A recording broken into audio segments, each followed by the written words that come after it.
Telebistan nola hasi zinen?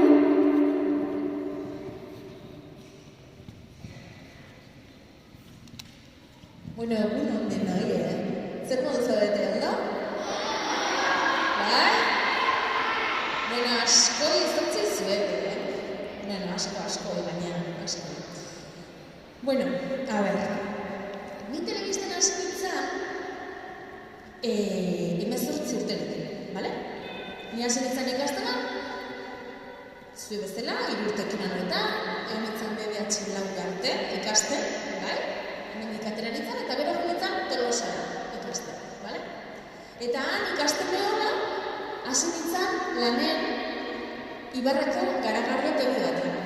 Eta han lanean neola, intziaten telebistako programa bateko grabatu broma bat, bai? Telebistako programa baten egiten zituzten bromak, grabatu zituzten eta gero bota egiten zituzten telebistan. Orduan, han nintzen, broma bat, txantxara. Telebistan agertu nintzen, eta deitu zidaten casting bat egiteko, froga bat egiteko telebistania lanean hasteko. Eta holaxe izan zen, deitu zidaten, eta orduan umentzako telebista saio bat zen, Betizu izena zuena, gaur egun ETV irun bezala, enekantak eta horrela bezala, bai? Baina orduan ETV baten zen, eta telebista saioa egiten zen arratsaletan.